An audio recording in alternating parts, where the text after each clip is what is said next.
Bonjour Marie, Bonjour. merci d'avoir accepté cette invitation et de venir témoigner aujourd'hui Avec plaisir. de ton expérience professionnelle. Est-ce que tu peux te présenter? Je m'appelle Marie, je suis prof en collège depuis 15 ans, prof de SVT. Alors SVT, c'est pour dire sciences de la vie et de la terre, donc anciennement biologie. Et j'enseigne à un public allant de 10 à 15 ans à peu près. Et je les ai à peu près 1 heure par semaine. Quel est le lien avec les parents? À quel moment tu les rencontres? À quel moment tu les contactes? Alors, en plus d'être prof d'SVT, je suis prof principale. C'est surtout là que je rencontre les parents, parce que si j'ai un problème avec un autre élève, je délègue au prof principal. Donc, je suis plutôt amenée à rencontrer les élèves dont je suis prof principale. Et cette année, j'étais prof de troisième. Donc, troisième, c'est l'année où on va être orienté vers le lycée de son choix, professionnel ou général, ou trouver un contrat en apprentissage. Et donc, ça demande beaucoup d'échanges avec les parents à ce niveau-là. Sinon, pour les autres niveaux, il y a des rencontres dans l'année, 1 ou 2 fois, pour vraiment faire un peu de lien avec les parents et pour parler des difficultés ou de la méthode de travail. Est-ce qu'il t'est déjà arrivé de ne pas avoir de retour sur un mot qui n'était pas signé par exemple, une sortie ou je ne sais pas, une autre Oui. situation, et de te rendre compte que finalement ce n'était pas forcément un oubli ou... Oui, alors pour communiquer déjà je vais résumer les façons de communiquer avec les parents. Donc on a le téléphone, mais pareil ça c'est pas toujours, on peut pas appeler avec nos téléphones personnels, donc on appelle via le collège. Donc ça il faut toujours trouver un moment pour les appeler, et puis les parents travaillent, donc c'est pas toujours facile d'avoir les parents au téléphone. Donc on fait passer des mots dans le carnet, mais on passe aussi au numérique avec Pronote, c'est un logiciel où on communique avec les parents. Donc là, dans une classe de 25 élèves, il y a autant de cas que d'élèves. Il y en a qui sont très à l'aise avec Pronote et qui répondent immédiatement. Il y en a, ils n'ont pas réussi à connecter, donc ils veulent le mail. Il y en a, c'est l'appel téléphonique. Il y en a, c'est le mot dans le carnet. Donc parfois, on reste 3 semaines sans avoir de nouvelles. Et puis au bout d'un moment, en insistant, on arrive à avoir quelqu'un.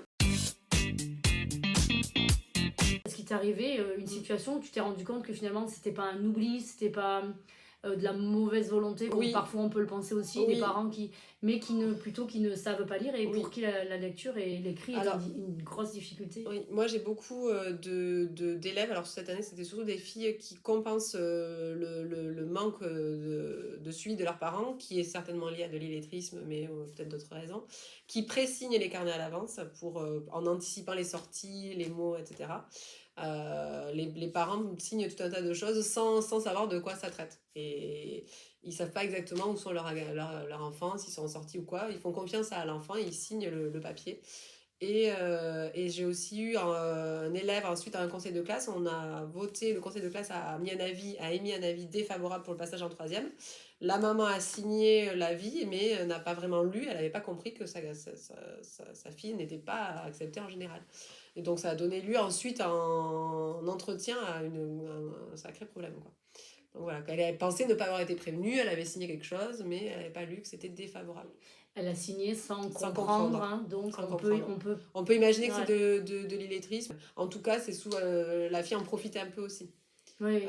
Il y a souvent les enfants qui profitent du manque de suivi de leurs parents, soit par illettrisme, soit par d'autres raisons. Je peux pas affirmer que en cachant les mots, en les signant à la place, etc. Eh oui, oui. Ils Donc, sont obligés de s'appuyer sur leur enfant, ouais, ouais, c'est le problème aussi. c'est ça.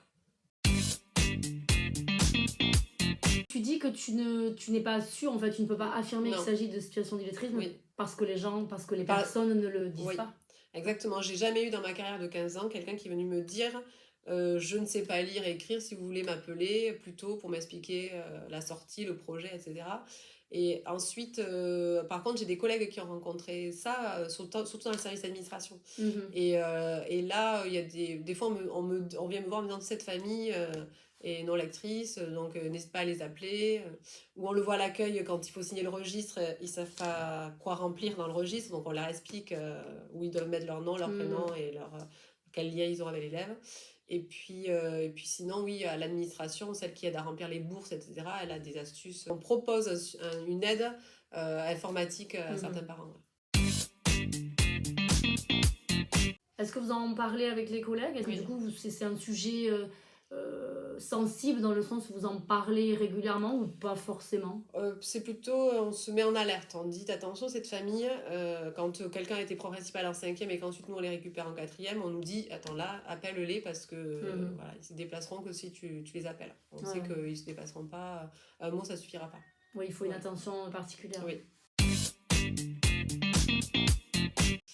Moi, ça m'est jamais arrivé pour l'illettrisme, non. J'ai jamais eu un parent qui ouvertement me dit qu'il sait pas lire et écrire. J'ai eu Ouais. un élève, enfin j'ai un élève cette année qui est dans un dispositif Ulysse Mhm. et qui ne sait pas lire et écrire et qui le dit ouvertement.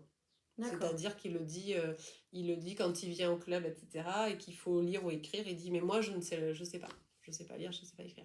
Et quelles sont les solutions que l'on peut lui apporter du coup? Alors sa prof, la coordinatrice Ulysse, lui propose pas mal d'adaptations et par exemple la dernière fois il est venu proposer des échanges de cartes et en fait il a écrit tout au tableau parce que il apprend mais il faut que ce soit léger quoi. Il a écrit le mot gratuit, le mot échange parce qu'il avait travaillé à l'avance.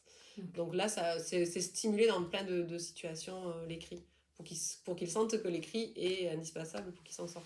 Le fait de le dire ouvertement est un bénéfice énorme puisque vous pouvez le prendre en charge et adapter. Lui vraiment bien au club de façon ponctuelle et quand il arrive et qu'il fait pas un truc les gens sont étonnés puis quand il dit ben oui mais je sais pas lire et écrire là d'un coup on s'adapte et c'est plus positif je trouve de le dire.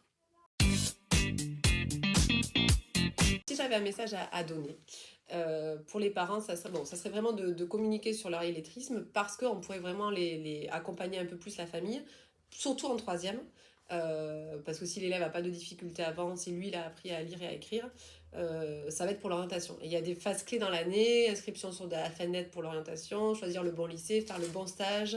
Et ça, si on rate le rendez-vous, ça peut être très problématique pour l'orientation de l'enfant. Donc, il va falloir bien communiquer avec les parents. Donc, et ça ne nous dérange pas de communiquer par rendez-vous, par téléphone.